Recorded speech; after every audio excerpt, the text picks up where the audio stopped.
Bueno, compañeros, qué gusto es estar acá, ver esta nueva casa que tenemos repleta por todos ustedes, por tanta ilusión, por tanta esperanza, por tanta perspectiva frente amplista y perspectiva uruguaya.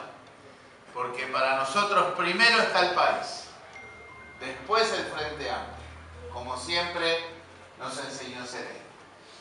Y yo les quiero pedir primero un favor, que es que pueda hablar desde acá. Y les voy a decir por qué. Porque este evento lo estamos transmitiendo para muchos compañeros y compañeras que hoy no nos han podido acompañar físicamente, pero que sí nos acompañan a través de las redes sociales. Y bueno, Rodrigo y Yamandú hablaron ahí adelante y en realidad nos dimos cuenta que ahí está totalmente oscuro para la... Capaz que mejor en algunos casos, porque lo del casting no era en serio, lo de Yamandú. Entonces les pido, en función del tema de la luz para las redes sociales, para el respeto también que todos le tenemos a todos los compañeros y compañeras que nos están siguiendo a través de Facebook. Así que les pido permiso, un poquito más de distancia acá, pero distancia que no hemos tenido cuando entramos y nos saludamos con todos y cada uno y una de ustedes, y que tampoco vamos a tener a la hora de compartir alguna cosita sólida, ¿verdad? Y el disfrute del entretenimiento y la cultura que vamos también a compartir luego. El Frente Amplio está en pleno proceso de renovación. Y ya lo decía Rodrigo, lo estamos haciendo de forma casi natural, lo estamos haciendo con fraternidad, con unidad. Y eso solo ya nos enorgullece, porque otras colectividades no lo pudieron hacer de esta manera, y tuvieron problemas y luchas intestinas, y les llevó años recomponer sus vínculos políticos. U otras colectividades ni siquiera pueden encarar seriamente un proceso de renovación porque van camino a llevar como candidato a la presidencia al mismo candidato que llevaron hace 35 años. Yo les agradezco a todos los compañeros que están aquí, a todos los compañeros de los distintos sectores, a los compañeros independientes. Dicho sea de paso, hubiera dicho que le llevabas mucho más de 15 años a Marina, pero bueno, ella no te desmintió, así que... Fue hace 15 años. Fue hace 15 No, años. Ah, te lleva mucho más. Me lleva más, fue hace 15 Claro, años. ahora yo había entendido mal, ahora sí. Les agradezco a todos los compañeros que tenemos acá porque, reitero, esta es la forma de ir procesando la renovación en el Frente Amplio. A veces, por la cuestión mediática, por donde se pone el foco, podemos cometer el desliz de pensar que la renovación es simplemente cambiar la estructura de líderes, ¿sí? Cambiamos las caras, cambiamos las cédulas, ¿sí? Y esa es la renovación. Y definitivamente esa no es nuestra visión de la renovación política del Frente Amplio. La renovación arranca con entender que el mundo, la región, el país de hoy no tienen nada que ver con el mundo, la región y el país de hace 14 años cuando el Frente Amplio empezó a gobernar. La primera pata de la renovación es la renovación de la visión de ese mundo. Un mundo hoy mucho más complejo, más incierto, más imprevisible. Una región que tiene gobiernos de derecha, que no tiene pujanza económica, un país que está en un escalón más alto de bienestar, de equidad, de derechos. Y ese es un hecho político, pero también es un desafío distinto. No me acuerdo si era Yamandú o Rodrigo que decían, bueno, la gente en un escalón más alto de bienestar nos va a estar demandando cosas diferentes. Y eso está muy bien, porque la gente tiene que sentir y efectivamente progresar con todo el andamiaje del trabajo del Estado, del gobierno, del sistema político. Pero ese es un desafío político. porque los desafíos hoy son diferentes también a los que teníamos hace 14 años. Entonces, renovar la visión del mundo es el primer paso. Ver la realidad de frente. Lo que significa ver los nuevos desafíos, pero también reconocer con espíritu autocrítico lo siguiente. Primero, reivindicar lo que hemos hecho como Frente Amplio y como gobierno y como uruguayos y uruguayas en tantas áreas de transformación estructural que el Frente Amplio impulsó y que en buena medida ayuda a explicar lo que decíamos recién de un escalón más alto de bienestar, de equidad, de derechos. Pero con ese mismo énfasis ponemos el espíritu autocrítico en reconocer que hay cosas que no las hemos resuelto de la mejor manera, que todavía hay terrenos por avanzar, reformas que están sin hacer, procesos que están a mitad de camino, que están inconclusos. Esa visión nos lleva también a la segunda pata de la renovación, que es renovar las políticas públicas en base a la visión del mundo, en base a un montón de aspectos nuevos en la realidad que ahora vamos a enfatizar, pero también en base a corregir y mejorar todas aquellas áreas en donde sentimos que todavía no estamos resolviendo básicamente esos problemas y que además son los problemas que son las principales preocupaciones de la gente. La seguridad, la educación, la vivienda. Y también hoy se suma el desafío del empleo, de los puestos de trabajo. Entre otras cosas porque este nuevo mundo trae una dinámica de tecnología que nos atraviesa todas las dimensiones de la vida, desde las relaciones interpersonales, desde las relaciones sociales, desde las relaciones laborales, y altera qué es lo que producimos, cómo se produce, y por lo tanto qué empleos son los que se necesitan, cuáles van a ir quedando obsoletos, cuáles van a ir potenciándose y generando oportunidades. Y por lo tanto condiciona qué capacidades tienen que tener los trabajadores y las trabajadoras de hoy y del futuro para aprovechar las oportunidades que este nuevo mundo da y para no caer en los problemas y los riesgos que este mundo trae. La dinámica tecnológica desafía el mundo del trabajo, desafía las políticas públicas, desafía el sistema educativo, que tiene que generar esas capacidades para aquellos chiquilines que hoy salen del sistema educativo y tienen 40 años de vida laboral por delante y que necesitan capacidades técnicas, capacidades básicas, capacidades de adaptación, porque el mundo en 40 años, al ritmo que vamos, le va a cambiar drásticamente 5 veces. Pero tampoco nos podemos, no podemos demorar en el sentido de pensar que este desafío del mundo laboral va a venir dentro de unos años. No, ya lo tenemos hoy sobre la mesa, lo tenemos en la sociedad, lo tenemos en el hecho de que durante más de una década se crearon 300.000 puestos de trabajo, pero en los últimos 4 años los puestos de trabajo han caído. Mucho menos, ¿verdad? 45, 50.000, muchos de ellos en la construcción, en un contexto en donde la economía y las inversiones públicas, privadas, inmobiliarias se han enfriado, pero también ya estamos teniendo ese desempleo asociado a la penetración tecnológica. Por lo tanto, no alcanza a compensar solo las capacidades que vamos a generar para el futuro, sino que ya tenemos que tener como una línea de política central la de la recapacitación masiva de trabajadores y trabajadoras, sobre todo de aquellos que hoy están en aquellos puestos de trabajo que están siendo desafiados por la tecnología, y generar sus capacidades, recapacitarlos hacia aquellos trabajos que tienen perspectiva, oportunidad, pujanza.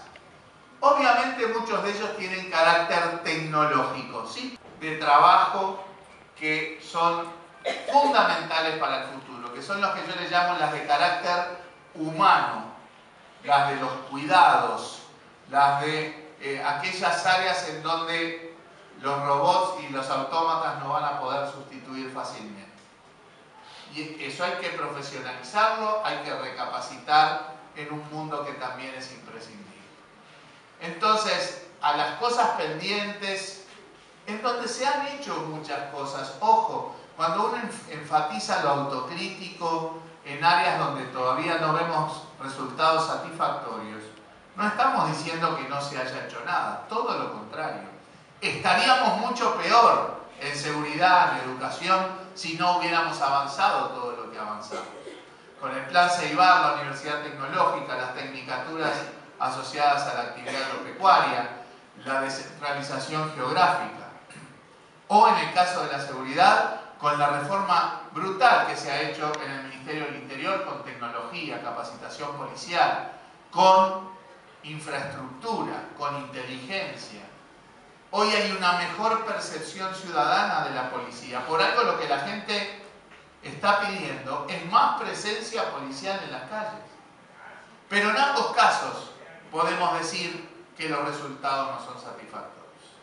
En el caso de la educación, además de eso, hay que decir que lo que estamos demandando hoy al sistema educativo también es algo nuevo, que son capacidades técnicas básicas de adaptación, emocionales, ¿verdad? Y eso significa entonces imprescindible la reforma más integral del sistema educativo, que tiene que ver con lo curricular. Tenemos una currícula pensada en el siglo XIX, que tiene que ver con lo pedagógico. Ya no se puede enseñar y aprender de la misma manera.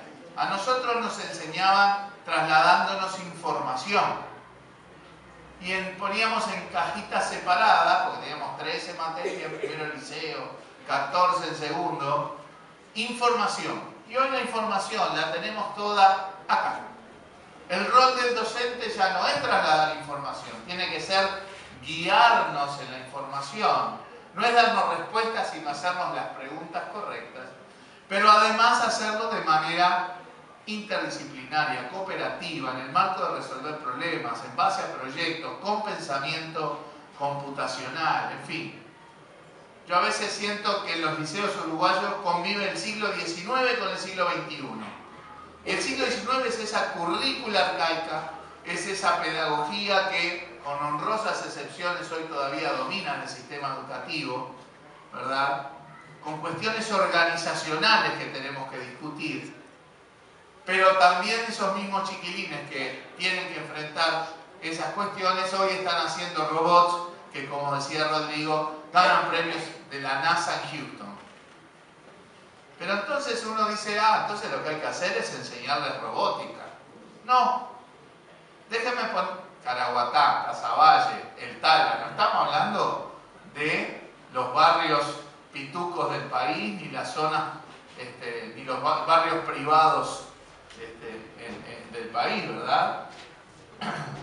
Estamos hablando de estudiantes de liceos públicos, muchas veces en condiciones difíciles en el terreno social, familiar, etcétera, que ya están afrontando estas formas de aprender. El ejemplo de los chiquilines del Tala, que hicieron el robot para detectar la leptospirosis, la bacteria en la tierra, ¿verdad? Y que ganó el premio de la NASA en Houston. ¿Fue porque aprendieron robótica? No, ellos primero detectaron un problema. Segundo, armaron un proyecto para resolver el problema con lógica computacional. Tercero, tuvieron que trabajar de manera cooperativa y multidisciplinaria. No es que aprendieron robótica. Para hacer ese robot tuvieron que estudiar física, química, biología, matemáticas, robótica. O sea, están generando capacidades. Entre otras cosas, porque los contenidos que hoy vamos teniendo se vuelven obsoletos cada vez más rápido.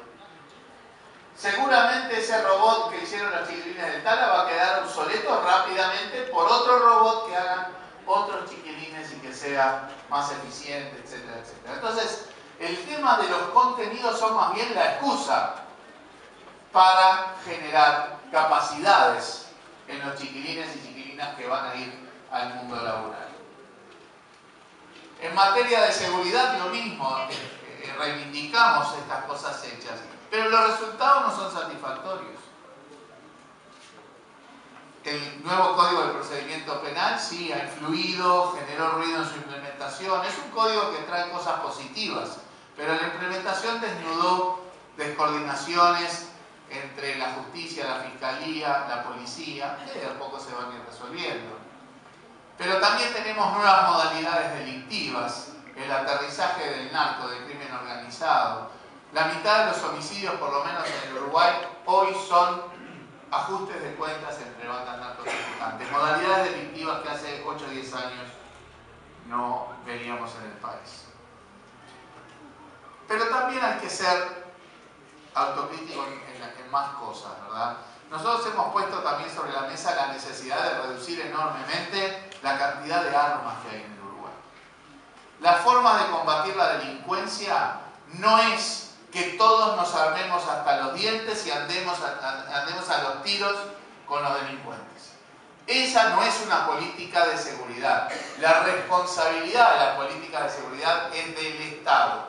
La tendrá que hacer mejor, por supuesto, tendrá que ser más eficiente, por supuesto, pero lo que no podemos hacer es trasladarle a la ciudadanía esa responsabilidad. Primero porque eso no va a resolver los problemas de seguridad. Segundo, porque trae más problemas que soluciones, trae tragedias humanas por el hecho de que hay un arma de fuego a mano. En los mismos números del Ministerio del Interior, la cuarta parte de los homicidios están catalogados como altercados espontáneos y violencia intrafamiliar. Me pregunto cómo se arreglaban en la época que arrancaron ustedes de ahí en la cancha y demás un altercado espontáneo. Terminarían a las piñas. Bueno, hoy termina con un tiro porque hay un arma de fuego a mano. Y lo mismo en materia de violencia intrafamiliar. Tenemos que trabajar para reducir y tender a erradicar esencialmente las armas en el país. Hoy hay más de 1 millón de armas en el Uruguay. La mitad ilegales. O sea que ya hay mercado negro, ya hay más de un arma por hogar de promedio en el país. Somos el 6º país del mundo de tenencia de armas por parte de civiles en función de la población. Tenemos también que mejorar sustancialmente las políticas carcelarias, las de privación de libertad. Hay que quitar la lógica policial de dentro de las cárceles para pasar a tener una lógica de rehabilitación. Eso implica un cambio de chip. Pasar de pensar que la privación de libertad significa tener a los reclusos 20 y pico de horas por día encerrados en una celda y pensar que de ahí van a salir bárbaros, van a salir integrados a la sociedad con capacidades de inserción laboral. Evidentemente hay que hacer un cambio de chip. Y ya hay experiencias. El polo industrial del CONCAR, donde hay incluso empresas privadas que ofrecen trabajo a los reclusos pagándole el laudo que se negocia en los consejos de salarios. Pero sobre todo el cambio de chip es entender que quien está privado de libertad igual tiene que tener una vida, y eso pasa por interactuar, trasladarse, tener preocupaciones cotidianas de empleo, de estudio. La proporción de reclusos que hoy están trabajando y estudiando es cada vez más grande. Por ahí va la cuestión de la rehabilitación. Pero además yo agrego una cuestión autocrítica, que lo he dicho ya en varias oportunidades, que no a todos los compañeros les gusta mucho. Pero esa libertad y esa independencia a nosotros nos resulta imprescindible en el proceso de renovación del Frente Amplio.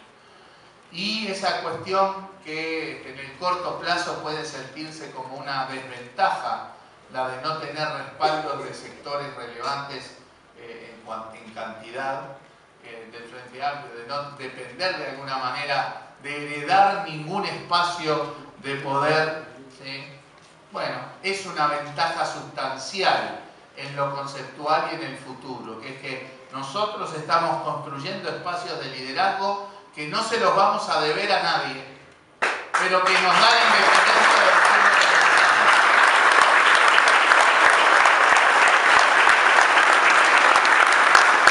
Y con esa independencia que decíamos, tenemos que ser autocríticos de que el Frente Amplio de represión de la delincuencia. La palabra represión en un estómago de izquierda sonaba a represión política, a represión de las personas, pero no. Nos llevó bastante tiempo llegar a un punto de mucho más equilibrio entre estas dos cosas. Y yo diría que recién en los últimos meses, con los operativos más contundentes, más firmes de combate a la delincuencia, estamos llegando a un punto de equilibrio más adecuado. Hay que perseverar en esa línea de acción de combate firme a la delincuencia y al crimen organizado, no solo porque estos operativos son más contundentes, sino también porque vienen acompañados de un discurso de mayor firmeza en el combate a la delincuencia, un discurso antichorro, como se ha dicho el otro día. Tenemos mucho para avanzar en materia de educación, en materia de seguridad, en materia de vivienda, en materia de muchos otros temas como el medio ambiente, como los derechos, el feminismo, el acceso a derechos de afrodescendientes, personas con discapacidad, personas de diferente orientación sexual, etcétera, etcétera, etcétera. Sobre todos esos temas podríamos profundizar. Pero yo quiero hoy profundizar sobre un tema que ya Rodrigo tocó, pero que quiero ser muy explícito, porque si estamos haciendo el proceso de renovación Frente Amplista, es porque nuestro Frente Amplio tiene una historia basada en la lucha a favor de la democracia, y lo que nos permite hoy ir adaptando, ir renovando a la izquierda en el país, es que hemos luchado por la existencia no solo de institucionalidad democrática, sino de una izquierda potente en el Uruguay. ¿Que hay que renovarse? Siempre. ¿Cómo alguien de izquierda puede pensar que el anquilosamiento y el aferrarse a cuestiones rígidas en un mundo, en una sociedad, en un país que cambia tan rápido, puede ser una respuesta progresista de izquierda? La izquierda es la primera que tiene que renovarse, porque tiene que ver la realidad de frente para transformarla en un sentido progresivo. Entonces la renovación debería ser una cuestión sistemática, permanente, inherente al hecho de ser de izquierda. Pero eso nos lo podemos plantear porque luchamos por la democracia, porque luchamos por el Frente Amplio como expresión política mayor de la izquierda en el Uruguay, como la construcción política más maravillosa que ha hecho la sociedad uruguaya en el último medio siglo. Y entonces la defensa de la democracia está en el centro de nuestra visión. Parece mentira, 34 años después de salir de la dictadura, que tengamos que poner, ¿verdad?, este énfasis en el tema democrático. Pero lo vamos a hacer todas las veces que sea necesario, porque esta es la base de nuestra convivencia pública. Desde la política, como decía Chamandú, la reivindicación de la política es central, porque la política sigue siendo la mejor forma en que las sociedades resuelven sus problemas. Y si no, miren en los países donde la política se erosiona, donde el sistema político se diluye, donde los partidos políticos pierden peso. Y hoy tenemos las expresiones y los procesos vinculados a las Fuerzas Armadas, que obviamente obligan a reafirmar nuestra vocación en el sentir más íntimo de la necesaria institucionalidad democrática en el país. Y por eso es que todos vamos a estar el próximo jueves allá en la Plaza Cagancha con el secretario, con las organizaciones sociales, a decirle a todos los uruguayos y uruguayas, y a todo el que tenga sabiendo que la democracia no se negocia ni es la base de nuestra comunidad.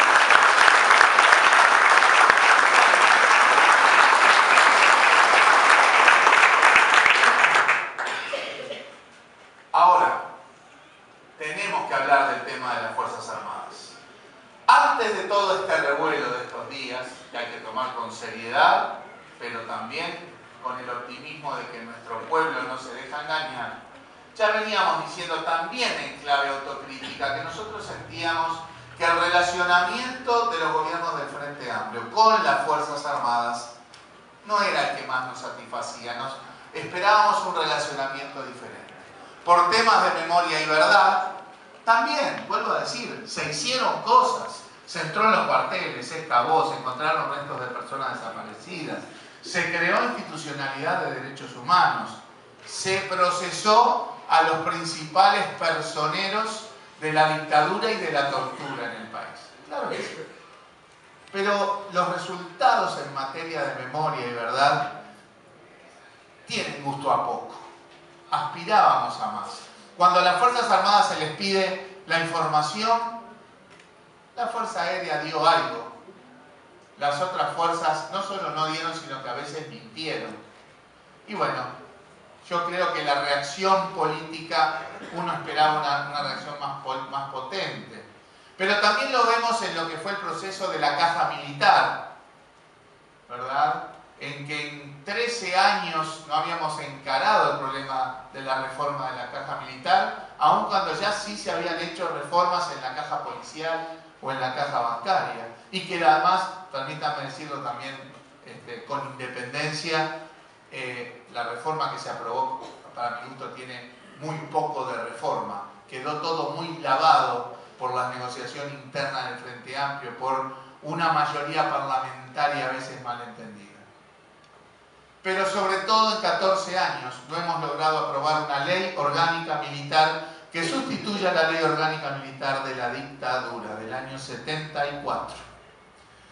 Y esa es la instancia donde uno discute cuáles son los objetivos de las Fuerzas Armadas, qué alcance tienen que tener, qué organización tienen que tener, qué dimensión tienen que tener.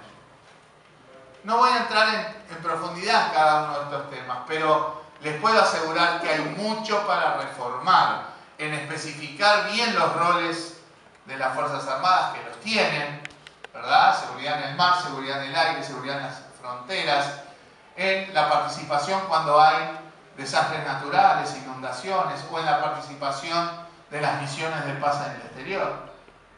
Pero ahí hay que definir el alcance de estas cosas, su forma de organizarse. La dictadura de unas Fuerzas Armadas que se gestionaban de manera integral, conjunta, la dictadura la separó en partes y duplicó y triplicó la formación, la capacitación, la ejecución presupuestal, las cajas de difícil contralor, de difícil fiscalización, ¿verdad? O sea, estamos hablando de que hay que rediscutir la organización. Y además, ¿por qué alguien de 40 y pocos años que ya no va a seguir la carrera para ser coronel, general o los cargos que correspondan en cada arma, se tienen que jubilar a los 40 y pocos años, cuando en otros países eso no es así? Esa gente a veces queda como reserva, cobrarán una parte menor de su salario, tendrán responsabilidades de mantener su estado de salud, su estado psicofísico, pero que pueden ser llamados a la hora de un desastre natural o una misión al exterior. Eso ayuda a organizar mucho mejor y redimensionar mucho mejor a las Fuerzas Armadas, y además le quita presión a la caja militar, cuyo déficit es absolutamente insostenible. Pero además hay que entender que este proceso hay que hacerlo y dialogarlo entre todas las fuerzas políticas, pero con las Fuerzas Armadas. Nosotros no vamos a avalar la clara intencionalidad del excomandante en jefe del Ejército, que lo que buscaba era poner a la institucionalidad democrática de un lado y a las Fuerzas Armadas en la vereda de enfrente.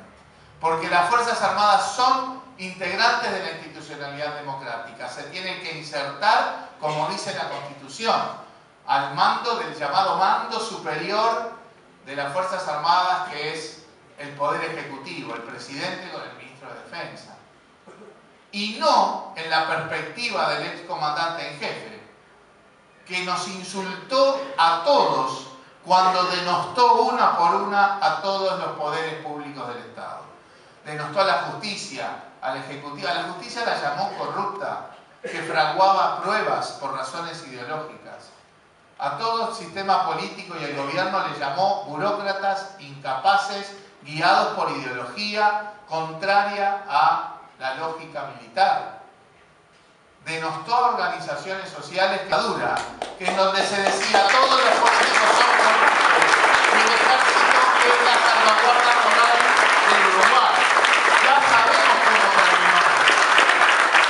Por lo tanto, a las Fuerzas Armadas, a las de hoy, a las que tienen que desembarazarse, porque no hay derecho a pensar que las Fuerzas Armadas de hoy para adelante tengan que arrastrar esa terrible mochila de lo que hicieron todos estos personeros en la tortura, en la dictadura, en los negociados, como acaba también de manifestarse, que mancillaron el uniforme de Artigas y el uniforme de Sereni. Estas Fuerzas Armadas tienen que sacarse esa mochila de encima y mirar para adelante. Y por eso es que nosotros tenemos que incorporarlas, no solo en la institucionalidad democrática, como evidentemente está, sino también en un diálogo abierto a la hora de recomponer una ley orgánica democrática, eficiente, transparente, como todos merecemos.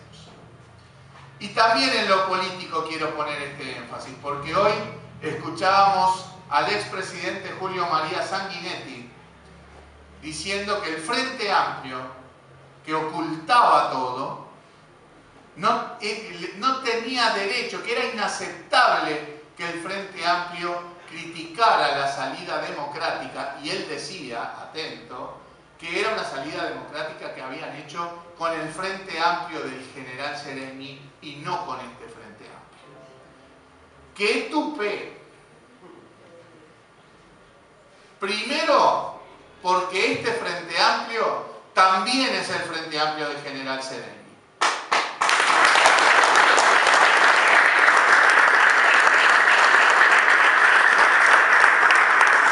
Segundo, porque nadie más que el Frente Amplio con el general Sereni a la cabeza combatió la impunidad, la ley y la aplicación sesgada de los dos gobiernos de Sanguinetti, que ignoraron toda posibilidad de verdad y justicia en este país.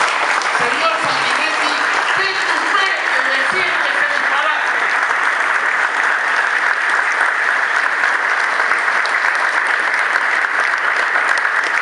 Tenemos mucho para trabajar, como verán. Hay quienes quieren reescribir la historia con impunidad, y nosotros no lo podemos permitir. El pasado nos compromete, como decía, nos compromete en términos de compromiso, de lucha, como decía Rodrigo. Pero vemos la realidad actual de frente, entendemos los problemas y miramos el futuro. Y eso lo está haciendo solo el Frente Amplio, con su programa único, con todas las formulaciones que los distintos precandidatos estamos integrando a la visión del mundo. No hay nadie en la oposición que nos diga cómo ven el mundo, qué van a hacer en concreto, con qué herramientas. Nadie, nadie, nadie. Por lo tanto, es imprescindible que caminemos hacia el cuarto gobierno del Frente Amplio, porque es lo que el país necesita, es lo que el país demanda, es lo que el país merece. Ahora, la elección no está ganada, compañeros. La elección requiere mucha militancia, mucha entrega, mucha conversación con los compañeros y las compañeras. Nuestra precandidatura pone ese foco en todos los frente amplistas, los convencidos y los desencantados, los sectorizados y los independientes. Con todos ellos tenemos que hablar para discutir, debatir. Claro que hay frente amplistas enojados, desencantados, molestos. Con ellos es con quienes más tenemos que hablar. Porque quieren seguir siendo frente amplistas, porque necesitamos que sigan siendo frente amplistas, porque necesitamos que todos los frente amplistas vayan a votar en junio, porque junio va a ser el piso que vamos a tener para la elección nacional.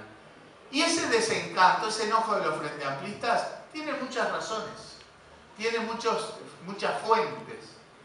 Algunas eran vinculadas a que el Frente Amplio no resolvía en tiempo y forma los temas de la ética y la corrupción. El Frente Amplio le dio vueltas, lo demoró. Hubo mucho zigzagueo en ese tema. Es cierto, nosotros lo planteamos con fuerza cuando salimos a la precandidatura en octubre y realmente fuimos conformando una voz firme para que el Frente Amplio tomara las resoluciones que tenía que tomar, para dar las señales que tenía que dar, que era que los temas de la ética en el Frente Amplio no se barren abajo de la alfombra, no miramos para el costado. Y finalmente el Frente Amplio, un 15 de diciembre, tomó sus resoluciones. Creo que esa resolución fue muy importante para que todos podamos salir de otra manera, con otro talante, con otra forma de relacionarnos con la sociedad en ese tema. Porque eso que tanto demandábamos en el Frente Amplio, bueno, logramos hacer un proceso y avanzar. Otras colectividades políticas tienen casos de denuncias de problemas éticos, de problemas de corrupción, y no vemos ni por asomo que tengan una reacción política con las señales y los mensajes que dio el Frente Amplio el 15 de diciembre. Por lo tanto, la gente enojada, desencantada con ese tema, tenía toda la razón del mundo de estar enojada. Creo que con las resoluciones de diciembre le hemos dado un poco de encanto a esos desencantados. Pero también hay gente enojada por otras razones. Y habrá que dar con ellos el debate político-ideológico y también entender qué parte de ese desencanto tiene asidero, tiene sentido. Somos clase media, nos agobian con impuestos, la plata va para lugares donde no tienen que ir. Bueno, ahí habrá que dar discusión de cómo es imprescindible que haya impuestos si la izquierda piensa que el Estado tiene un rol fundamental en la conducción política y social de un país, en la necesidad de políticas públicas, productivas, sociales, etc. Políticas públicas gratuitas no existen. Pero está claro que ese proceso de pago de impuestos, que claro, a nadie le gusta pagar impuestos, los impuestos se llaman impuestos, hay que imponerlos. Claro, no es algo que uno voluntariamente vaya a hacer en general. Pero la legitimación de ese proceso tributario es mucho más clara cuando la gente percibe que el gasto público se hace de manera transparente, que se ejecuta con calidad, con eficiencia, que las políticas públicas tienen resultados. Y yo creo que ha habido muchos resultados, porque por algo, reitero, el Uruguay hoy está en un escalón diferente, en bienestar, en equidad, en derechos. Pero hay cosas, reitero, que hay que verlas con lógica autocrítica y entender que no hemos tenido los mejores resultados en muchas áreas. Todo eso hay que reconocerlo, entenderlo y discutirlo con cabeza abierta, como recordaba Rodrigo, una frase de Sereni, ¿no? De la necesidad de siempre buscar la parte de verdad que hay en el otro. Hay elementos de desencanto que tienen sentido y nos interpelan para hacer mejor las